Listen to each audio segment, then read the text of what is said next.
Self care ও self obsession সমার্থক নয়।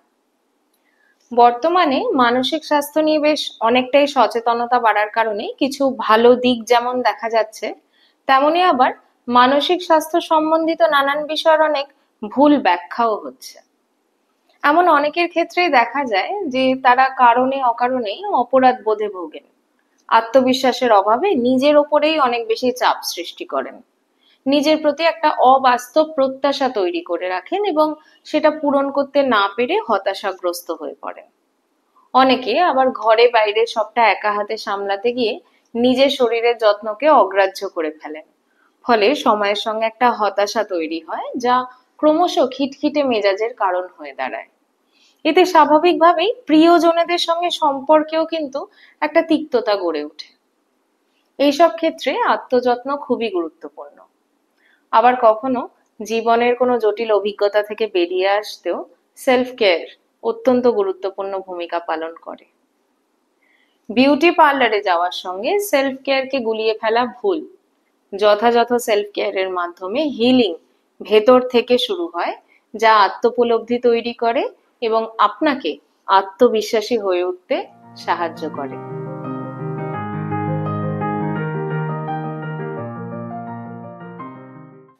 নতুন প্রজন্মদের অনেকের মধ্যেই দেখা যায় সেলফ কেয়ার ও সেলফ অবসেশনকে গুলিয়ে ফেলতে। এমন অহরহই দেখতে পাওয়া যায় যে সেলফ কেয়ারের নামে কিছু আত্মকেন্দ্রিক আচরণের মাধ্যমে এদের অনেকেই সামাজিকতা থেকে নিজেদের দূরে সরিয়ে নেয়। এর ভুল ব্যাখ্যার মাধ্যমে কখনো অন্যদের আবেগকে ঠেস দিয়ে অথবা নিজেদের চারপাশে একটা অস্বাস্থ্যকর গণ্ডি কেটে রেখে এরা ক্রমশই কিন্তু নিজেদেরই ক্ষতি করে ফেলে। শুধু তাই নয়, প্রাপ্তবয়স্কদের মধ্যেও কিন্তু এই বিষয়ে কিছু ভুল ধারণা পোষণ করতে দেখা যায়। বিশেষত মায়েদের প্রতি সমাজের যেন এক অলিখিত প্রত্যাশা তৈরি হয়ে রয়েছে যে মা মানেই তার সবটা ধ্যান জ্ঞানী সন্তান ও পরিবারকে ঘিরে থাকবে। অবশ্যই পরিবারের গৃহিণীর কাছে তার পরিবার খুবই গুরুত্বপূর্ণ, সে বিষয়ে কোনো সন্দেহই নেই। কিন্তু তার মানে যে তিনি নিজের যত্নের কথা একেবারেই ভাববেন না, সেটা ভেবে নেওয়া হয়তো ঠিক নয়। এমনও দেখা গেছে যে সন্তানের কিছু সমস্যা নিয়ে আলোচনা চলাকালীন মাকে যখন তার নিজের যত্নের কথা বোঝানো হচ্ছে, তখন তিনি সেই আত্মযত্নের প্রয়োজনীয়তার কথা বুঝতে পারলেও একটা অদ্ভুত অপরাধ বোধে ভুগছেন, কারণ ওনার কাছে আত্মযত্নের অর্থ স্বার্থপরতা। সেলফ কেয়ার, সেলফ অবসেশন এবং সেলফিশনেসের মধ্যে পার্থক্যগুলো বুঝে নেওয়া জরুরি।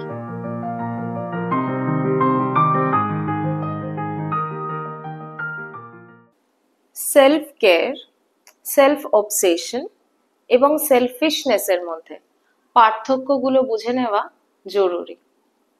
সেলফ কেয়ার বা আত্মযত্ন বলতে মূলত যা বোঝায় তা হলো জীবনে ভারসাম্য বজায় রাখতে নিজের শারীরিক, মানসিক এবং আবেগজনিত চাহিদার যত্ন নেওয়া। সাধারণত আমরা শারীরিক যত্নকে যতটা গুরুত্ব দিয়ে থাকি, মানসিক বা আবেগগত চাহিদাগুলির যত্নকে ততটা গুরুত্ব দিই না। তাই অনেক সময় হয়তো অন্যকে খুশি করতে বা নিজের দায়িত্বটুকু পালন করতে এমন অনেক কাজ করি যাতে নিজের মনকে বিশেষ আনন্দ দেওয়া যায় না।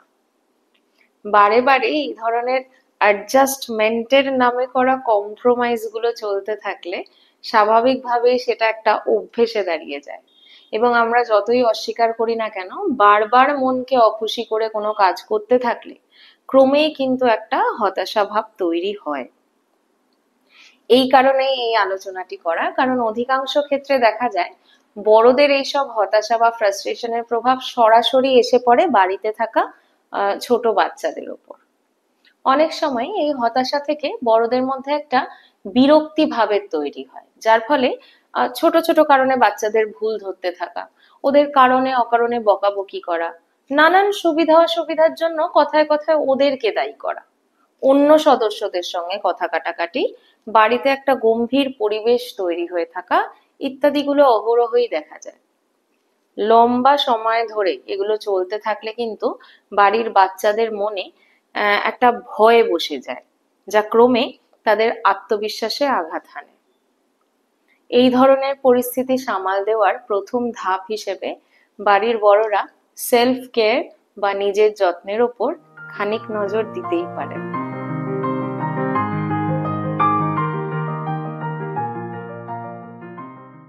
সেলফ কেয়ারকে সেলফিশনেস বা স্বার্থপরতা অথবা লাক্সারির সঙ্গে গুলিয়ে ফেললে এর ভুল ব্যাখ্যা হয়, যা মনের মধ্যে একটা অপরাধ বোধের জন্ম দিতে পারে।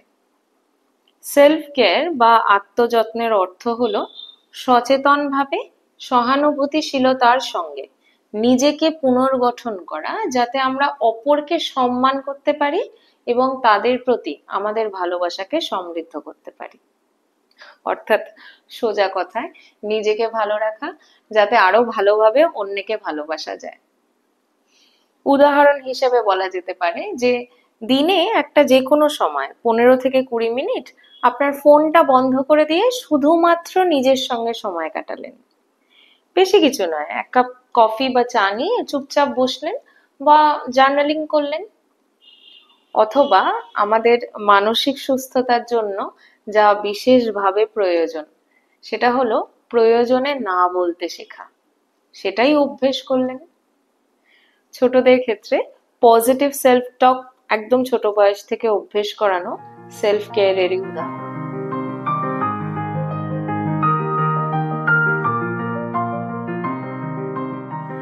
প্রাপ্তবয়স্করা যেমন নিজের যত্ন নেওয়াকে স্বার্থপরতার সঙ্গে গুলিয়ে ফেলে অনেক সময় অপরাধ বোধে ভোগেন, ঠিক সেরকমই অনেক নতুন প্রজন্মের ছেলে মেয়েদের মধ্যে একে সেলফ অবসেশনের সঙ্গে গুলিয়ে ফেলতে দেখা যায় এবং ক্রমেই তারা নিজের যত্ন নেওয়া বা নিজেকে ভালোবাসার নাম দিয়ে একটা আত্মকেন্দ্রিকতায় ডুবে যায়। সেলফ অবসেশন খুব দ্রুত হারে অল্প বয়সীদের মধ্যে বৃদ্ধি পাওয়ার পেছনে সমাজ মাধ্যমের অবশ্যই একটা ভূমিকা আছে। সেলফ লাভের নাম দিয়ে ব্যবসায়িক সুবিধার্থে অনেক সময় সেলফ অবসেশনকে প্রমোট করা হয়, তাই পার্থক্যটা বুঝে নিয়ে ছোটদেরকেও সচেতন করে দেওয়াটা জরুরি। যেখানে সেলফ কেয়ারের প্রধান উদ্দেশ্য শারীরিক ও মানসিক চাহিদাগুলোর মধ্যে একটা ভারসাম্য রক্ষা করা, সেখানে সেলফ অবসেশন বলতে কিন্তু নিজের একটা অতি মূল্যায়নের জায়গা চলে আসছে।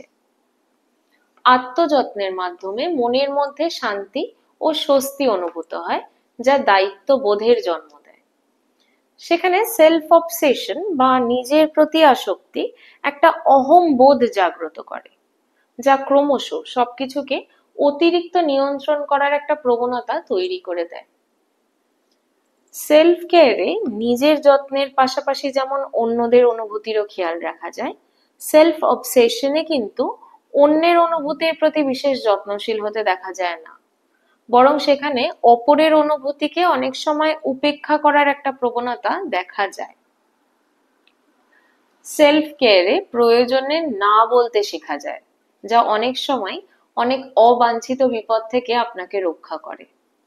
সেখানে সবকিছুকে কন্ট্রোল করার একটা অতিরিক্ত প্রবণতার কারণে সেলফ অবসেসড মানুষেরা অনেক সময় কিন্তু বহু জটিলতায় ফেঁসে যায় এবং স্বাভাবিকভাবেই নিজেরাও নানান রকমের তিক্ত অভিজ্ঞতার শিকার হন ও অপরকেও কিছু না কিছু ভাবে প্রভাবিত করতে থাকে।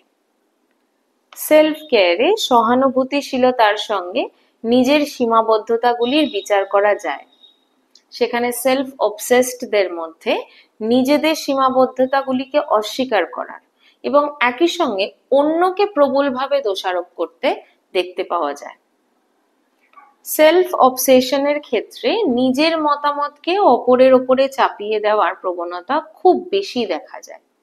এর ফলে পরিবারের বাকি সদস্যদের পাশাপাশি পরিবারের ছোট সদস্যরাও কিন্তু অনেক সময় ভুক্তভোগী হয়।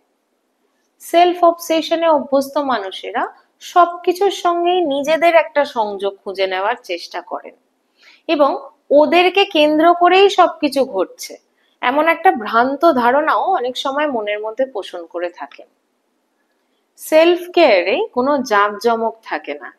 যারা প্রকৃত অর্থে সেলফ কেয়ারের স্বাদ পান তারা নিঃশব্দে এর আনন্দ উপভোগ করেন এবং প্রশান্ত মনে এক সুচারু প্যারেন্টিং এর দৃষ্টান্ত স্থাপন করেন।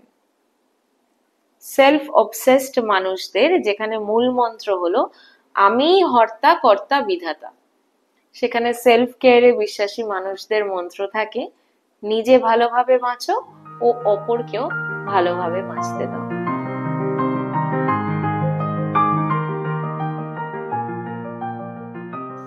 আপনি সন্তানের অভিভাবক হন অথবা নিজের মতন করে জীবনকে সাজিয়ে নেওয়ার সিদ্ধান্ত নিন, সব অবস্থাতেই নিজের যত্ন নেওয়াটা কিন্তু প্রয়োজন ও অতি অবশ্যই আপনার অধিকারের মধ্যে পড়ে।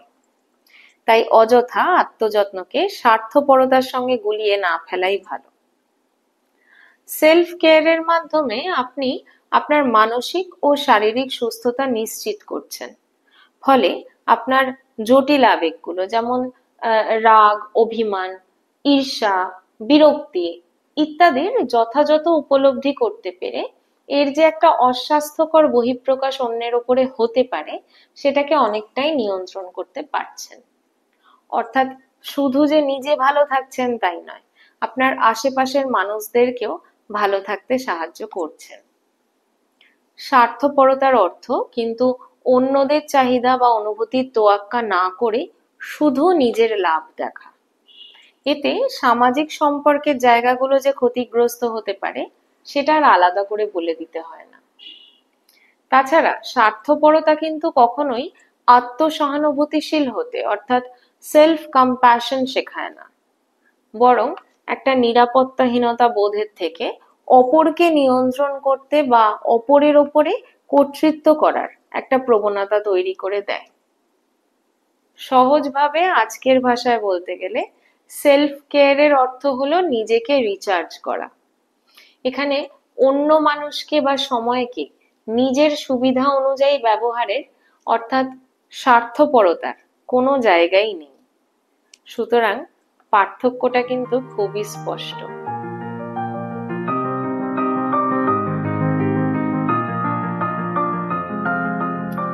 সেলফ কেয়ারের নানান পদ্ধতিগুলোর মধ্যে কয়েকটা হলো অ্যাসার্টিভনেস স্কিল অভ্যেস করা, অর্থাৎ কাউকে অসম্মান না করে নিজের প্রয়োজন বা মতামতকে স্পষ্টভাবে প্রকাশ করা এবং প্রয়োজনে অতি অবশ্যই না বলতে শেখা। সেলফ কম্প্যাশনের অভ্যেস গড়ে তোলা, অর্থাৎ নিজের ভুলগুলো নিয়ে আত্মসমালোচনায় ডুবে না গিয়ে সহানুভূতির সাথে সেগুলোকে দেখা এবং অবশ্যই সেখান থেকে যতটুকু শিক্ষা নেওয়ার দরকার আছে তা বিবেচনা করা। পজিটিভ সেলফ টক অভ্যেস করা, অর্থাৎ আমি পারবো, আমি যথেষ্ট আত্মবিশ্বাসী, এই ধরনের বাক্য বারে বারে মনের মধ্যে বলতে থাকা, যা মনের জোর বাড়াতে সাহায্য করে। প্রতিদিন গ্র্যাটিটিউড অভ্যেস করা, অর্থাৎ নিজের বলতে যা আছে যতটুকু আছে তার জন্য কৃতজ্ঞতা জ্ঞাপন করা। মাইন্ডফুল রেস্ট, অর্থাৎ নির্ভেজাল বিশ্রাম নেওয়া। মনে রাখতে হবে কিছু না করা মানেই যে সবসময় সময় নষ্ট করা হচ্ছে তা মোটেই নয়। ডিজিটাল ডিটক্স, অর্থাৎ দিনের একটা বিশেষ সময় কিছুক্ষণের জন্য ফোন বা যে কোনো স্ক্রিন থেকে দূরে থাকা।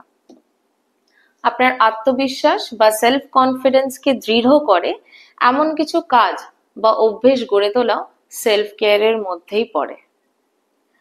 দৈনন্দিন জরুরি কাজগুলোর পাশাপাশি কিছু ক্রিয়েটিভিটির ওপরও মনোনিবেশ করুন।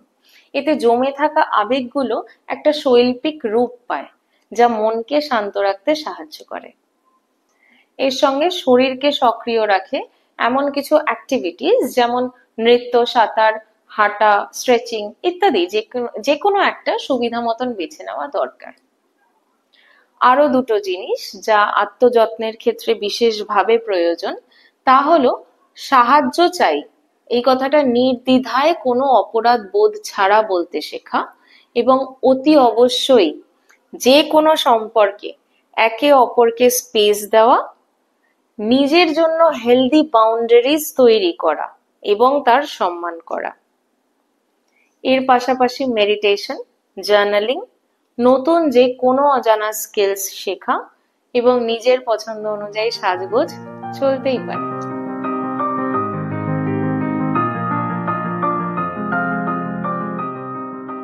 বাচ্চাদের ছোটবেলা থেকেই সেলফ কেয়ার শেখানো যেতে পারে কিছু ছোট সহজ অভ্যাস তৈরির মাধ্যমে। যেমন একদম ছোট বয়সে ছবি এঁকে ও একটু বড় হওয়ার পর জার্নালিং এর মাধ্যমে নিজের অনুভূতিগুলো প্রকাশ করতে অভ্যেস করানো যেতে পারে। সেই অনুভূতিগুলো যেগুলো ওরা সবসময় মুখ দিয়ে বলে উঠতে পারছে না। ওদের সারাদিনের মধ্যে একটা নির্দিষ্ট সময় ঠিক করে দিন যখন ওরা নিজেদের মতো করে সময় কাটাতে পারবে। একটা ফিল গুড বক্স তৈরি করে দিতে পারেন যেখানে ওরা ওদের পছন্দের জিনিস ভরে রাখতে পারবে এবং মন খারাপ হলে সেগুলো ব্যবহার করতে পারবে। খাওয়ার সময় ফোন দেখার পরিবর্তে মাইন্ডফুল ইটিং অভ্যেস করানো হলে অথবা সিম্পলি গল্প বলতে বলতে খাওয়ানোর অভ্যেস করালে ফোনের ব্যবহার যেমন নিয়ন্ত্রণে থাকবে, তেমনি একটা স্বাস্থ্যকর খাদ্যাভ্যাসও তৈরি হবে।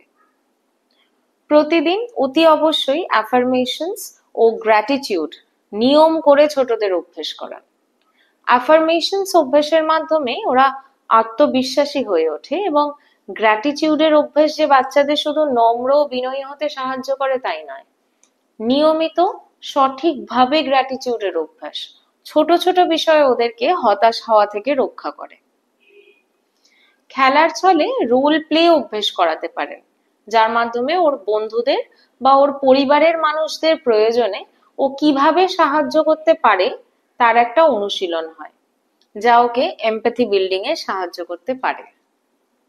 এগুলো এমন কিছু ছোট অথচ গুরুত্বপূর্ণ অভ্যাস যেগুলো গড়ে তোলার মাধ্যমে বাচ্চারা শুধু যে নিজের যত্ন নিতে শেখে তাই নয়, তার সঙ্গে অন্যদের প্রতিও সহানুভূতিশীল হতে শেখে।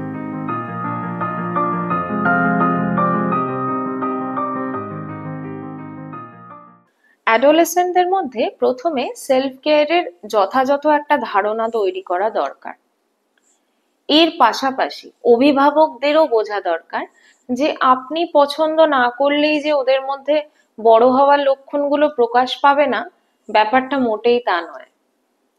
স্বাভাবিক নিয়মেই বড় হওয়ার সঙ্গে সঙ্গে ওদেরকে কিছুটা স্পেস দিতে হবে এবং ওদের উৎসাহ দিতে হবে যাতে ফাঁকা সময়গুলোতে ওরা কিছু স্বাস্থ্যকর অভ্যাস তৈরি করতে পারে।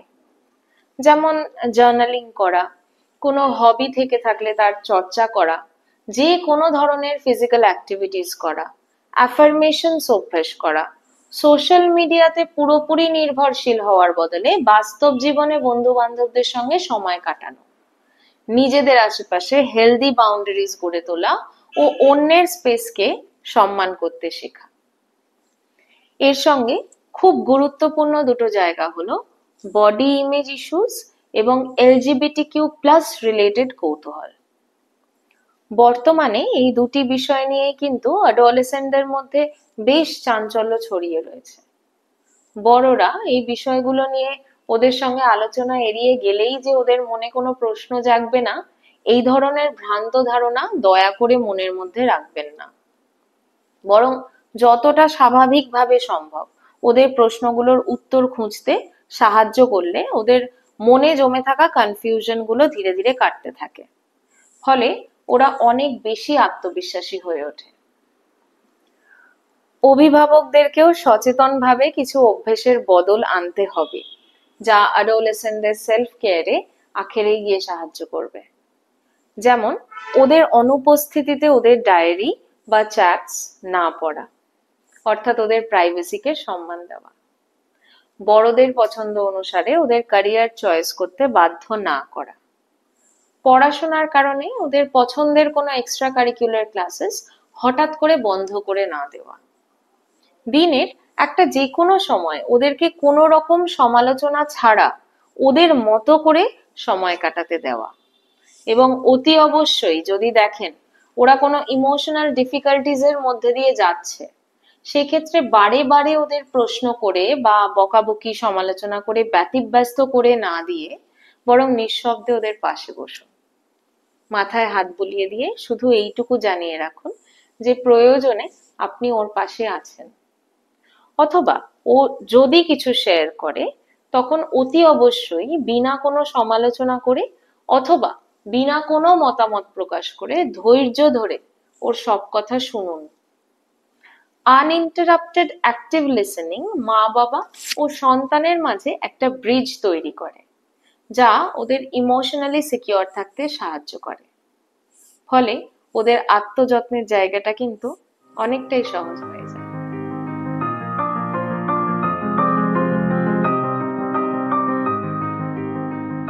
নিজের যত্ন নেওয়ার অধিকার কিন্তু আমাদের প্রত্যেকের আছে, তাই সেখানে কোনো সমালোচনাই টেকে না। বরং কে কিভাবে তার যত্ন নেবে, কোথায় যাবে, কার সঙ্গে মিশবে ইত্যাদিকে নিয়ন্ত্রণ করতে বা সমালোচনা করতে গিয়ে আমরাই নিজেদের অনেক সময় নষ্ট করে ফেলি এবং পরে অভিযোগও করি যে নিজের যত্ন নেওয়ার সময় পাই না। দিনের একটা যে কোনো সময় বেছে নিয়ে নিজের সঙ্গে সময় কাটান ও সেলফ রিফ্লেকশন অভ্যেস করুন। শুধু মনে রাখতে হবে, সেলফ রিফ্লেকশনে অপরাধবোধ, হার্শ ক্রিটিসিজম অথবা ডিফেন্সিভ হওয়ার কোনো জায়গা নেই। তার বদলে নিজের অনুভূতি, আচরণ এবং সিদ্ধান্তগুলোকে সহানুভূতির সঙ্গে পর্যবেক্ষণ করুন। সেগুলো থেকে প্রয়োজনীয় শিক্ষা নিন এবং অবশ্যই নিজের মূল্যবোধ, চাহিদা ইত্যাদিগুলো বুঝে নিন। আত্মযত্নের এর চেয়ে সহজ ও ভালো উপায় কিন্তু আর হয় না।